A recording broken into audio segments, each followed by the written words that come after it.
Sir Revanth Reddy హైడ్రాను హిట్లర్‌తో ఆయన పోల్చి చెప్పడం. ఆయన్నే స్ఫూర్తి అని గూడా అన్నారు.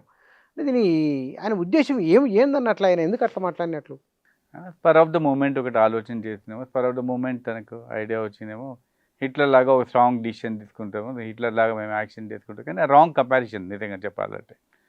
ఎందుకంటే దట్స్ నాట్ హైడ్రా ఉద్దేశం వేరే, to protect the lakes. It's a genuine cause. అన్యాయంగా ఎవరైనా భూములు కొట్టేసిన, గవర్నమెంట్ ల్యాండ్ కొట్టేసిన, అన్యాయంగా చెరువులు కొట్టేసిన దాన్ని ప్రొటెక్ట్ చేసడానికి హైడ్రా పెట్టారు.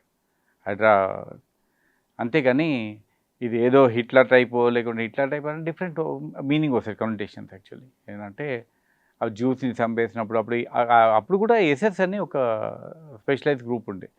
వాళ్ళు ఎవరైనా ఈ జ్యూస్ని టార్గెట్ చేసారు కానీ వాళ్ళని తీసుకుపోయి చేంబర్ చంపడం కానీ అదొక ఎస్ఎస్ వాళ్ళ స్పెషల్ పోలీస్ ఉండే వాళ్ళది. ఈ హైడ్రా పేరు పెద్ద ఇనలేదు కానీ ఇప్పుడు తను చెప్తున్నాడేమో కానీ నేను జనరలీ ఈ జర్మన్ అప్పుడు సెకండ్ వరల్డ్ వార్ అన్నీ మనకు స్టోరీస్ వింటూ ఉంటుంటే కానీ హైడ్రా పెద్ద ఇనలేదు నేను. ఎక్కువ ఉండొచ్చు స్పెషలైజ్ గ్రూప్ ఉండే కానీ ఎస్ఎస్ మాత్రం ఇది వెల్ నోన్ ఆర్గనైజేషన్ వాళ్ళది. ఇట్లా ఎవరినైనా టార్గెట్ చేయాలంటే ఎస్ఎస్ రాత్రి వాళ్ళని లేపుకొని తెచ్చి వాళ్ళని లేపేస్తుండే, తీసుకుపోయి కాన్సన్ట్రేషన్ క్యాంప్లో వేస్తుండే. ఎస్ఎస్ టీమ్ అది ఉండే. ఇతను Hitler personal Hitler specialize group.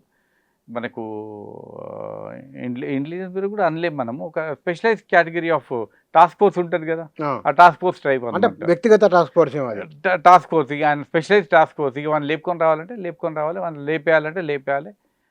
జ్యూస్ని ఒక టార్గెట్ చేయాలి, జ్యూస్ని తీసుకుపోయి వాళ్ళని చంపేయాలి అని అంటే చంపేయాలి. ఎస్ఎస్ టీం ఉండే వాళ్ళది. లేదంటే ఓన్ మిలిటరీలో కూడా వాళ్ళ దాంట్లో ఎవరైనా ద్రోహం చేసినా లేదంటే ఎవరైనా ఇన్ఫర్మేషన్ లీక్ చేసినా ఎస్ఎస్ వాళ్ళు తీసుకుపోయి వాడిని వేసేస్తుండే లోపలికి తీసుకుపోయి వాడిని పడేస్తుండే. వాడిని immediate shoot at site orders ఉండే. అప్పుడు తీసుకుపోయి పెద్ద వాడిని ఇంటరాగేట్ చేసి ఒక గంట సేపు ఇంటరాగేట్ చేసేసి వాడిని పడేస్తుండే. పక్కా ఆధారాలతో పట్టగానే వాడిని ఉంచకపోతుండే. SS was very popular. కానీ ముఖ్యమంత్రి గారు ఏ ఉద్దేశం, పబ్లిక్ టఫ్ యాక్ట్ చేస్తున్నాము మేము స్ఫూర్తి అనుకుంటా కానీ రాంగ్ కంపారిజన్ అది. అది కాదు, కొన్ని లక్షల మంది మరణాల కారకుడు హిట్లర్. జర్మనీలో ఆయన పేరు దాదాపు తలవట్లేదట ఎవరు. అవును, ఆ హిట్లర్ అనే పదము లేకపోతే కనుక ఆయనకు సంబంధించిన ఏమీ లేవు కదా. ఒక ముఖ్యమంత్రి అయి ఉండి హిట్లర్తో పోల్చుకోవడం ఏమిటి అని అంటే స్లిప్ ఆఫ్ టంగ్ ఉండొచ్చు. Most probably slip of tongue, ఏదో సడన్గా మైండ్లో వచ్చిందను, లేదంటే ఆయనకి ఎవరైనా అడ్వైజర్స్ గిట్ట చెప్పినారేమో. ఒక స్పెషల్ అడ్వైజరు చెప్పలేము, ఎవరైనా పక్కలో ఎవరైనా చెప్పవచ్చు కదా అన్న. మనకు అప్పుడు ఈ హిట్లర్ పీరియడ్లో ఒక ఉండే హైడ్రా అని ఒక టీం ఉండే, స్పెషలైజ్ టీం ఉండే. ఆ టార్గెట్ కానీ హిట్లర్ టార్గెటింగ్ వాజ్ డిఫరెంట్. ఈ was targeting Jews, targeting opponents, political అపోనెంట్స్ని టార్గెట్ చేశాడు. దట్ వాజ్ డిఫరెంట్ ఉండే అది. దాన్ని కంపేర్ చేసేది కరెక్ట్ కాదు ఇది. కానీ ఆయన స్లిప్ ఆఫ్ టంగ్ అనేసాడు, అట్లా ఎన్నో కామెంట్ చేస్తూ ఉన్నాడు ఇప్పుడు ఈ మధ్యన.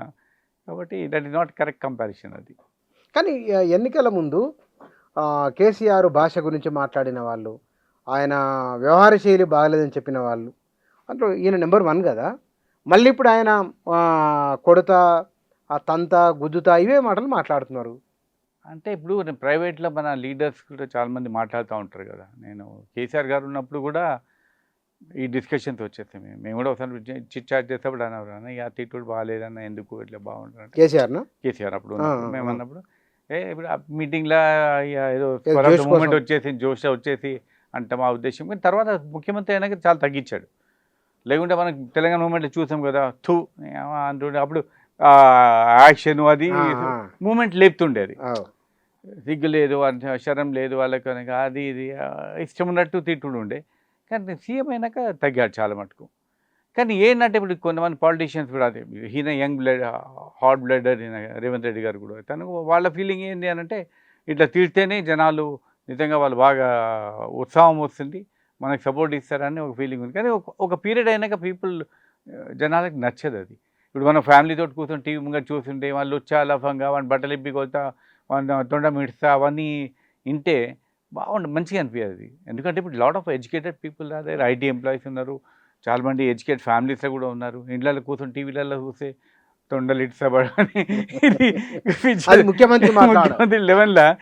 ఇప్పుడు ఊర్లలో మనం ప్రైవేట్లో కూర్చొని మాట్లాడు, నేను కూడా ఊర్లో తిరిగేది పుట్టి పెరిగి వచ్చిన కేసులే అంటే మెజారిటీ ఆఫ్ అందరం ఊర్లలో ప్రైవేట్లో అంతే, కూర్చొని ప్రైవేట్లో ప్రైవేట్లో మాట్లాడతాం కానీ పబ్లిక్ స్పీచ్లో ఇచ్చినప్పుడు ఈ నీ లాగలా తొండలు ఇడుస్తా నీకు దీంట్లో తొండలు ఇస్తా లేదంటే బట్టలు ఇప్పికొల్తా నేను తంతా పడతా అంటే కొంచెం మంచిగా అనిపించదు. ఎందుకంటే మోస్ట్ ఆఫ్ ఎడ్యుకేటెడ్ ఫ్యామిలీస్ కూర్చుంటారు అందరు కూర్చొని.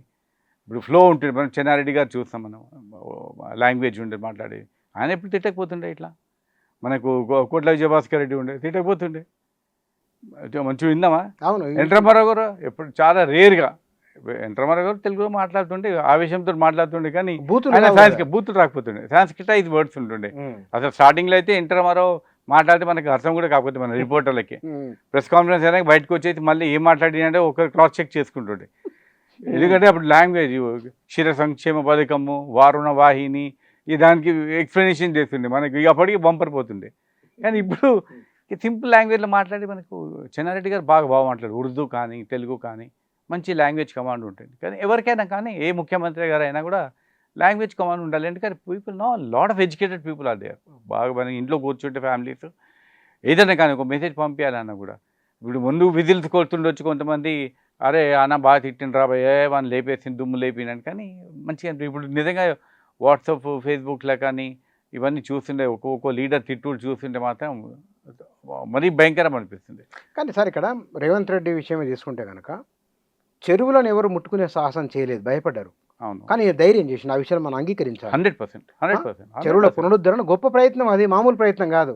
కానీ ఈయన 1-2 చేసే పనులు చాలా మంచివి, అవి ఎవరు చేయలేనివి. కానీ ఈ మాటలు ఆ పనులను ఓవర్కమ్ చేస్తున్నాయని ఒక. కానీ నేను ఒకటి చెప్తాను, నేను 1978 నుంచి చూశాను కాంగ్రెస్ పార్టీలో. నిజంగా ఇంతమంది senior leaders top leader last అంటే రాజశేఖర రెడ్డి గారు. ఆ తర్వాత కాంగ్రెస్లో ఇంతమంది లీడర్స్ ఉన్నా కూడా రేవంత్ రెడ్డి లాగా మాటలు కానీ ఆయన స్పీచెస్ కానీ అట్రాక్ట్ అని ఆయనకు ముకాబలా ఎవరు లేకుండే. మనకు నిజంగా కాంగ్రెస్ పార్టీని లైఫ్ వేసిండు, కాంగ్రెస్ పార్టీని పవర్లో తెచ్చినట్టే credit should go to Revanth Reddy. దానికి నో ఒపీనియన్. ఆయన స్పీచెస్ అట్రాక్ట్ అయినారు. ఇంకోటి కేసీఆర్ని ఢీతోటి ధైర్యంతో టుకాన్ కేసీఆర్ని, ఆ ధైర్యం కూడా మెచ్చుకొని చాలామంది కూడా ఆయనకు ఓటారు, అరే ఈయన మంచి ధీటుగా ఉన్నాడు అట్లా ఉన్నాడు. కానీ ఒకసారి ముఖ్యమంత్రి అయినాక కొంచెం తగ్గించేయాలి ఈ తిట్టుడు గిట్టా.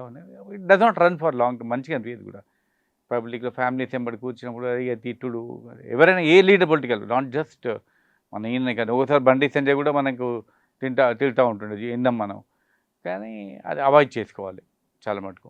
ఆ విషయంలో మనం పబ్లిక్ విజిల్ కోల్తుండొచ్చు, అరే బాగా తిట్టిండ్రు రాబాయ్ అని అంటే వాళ్ళు. ఈవెన్ టీఆర్ఎస్ లీడర్స్ కూడా చాలామంది కూడా రఫ్గా మాట్లాడుతున్నారు. అసలు ఐ థింక్ అందరు పొలిటికల్ పార్టీస్ లీడర్స్ కూడా అవాయిడ్ చేసుకోవాలి. వాట్ ఈస్ ద మెసేజ్, మనం యూత్కి ఏం మెసేజ్ చేస్తున్నాము, వాళ్ళు కూడా ఇంట్లో అదే అలవాటు అవుతారు. ఇక మనకి తిట్టుడు అని అంటే తెలంగాణ భాషలో ఇంకా చాలా తిట్లు అయితే చాలా కామన్ ఉంటాయి అనుకో మన దగ్గర తిట్టు కూడా. కానీ అది కూడా జనాలు ఇంట్లో నేర్చుకొని అదే ఇది కామన్ అయిపోయినట్టు ఉండొద్దు. అది కొంచెం భాష కొంచెం కంట్రోల్ చేసుకోవాలి.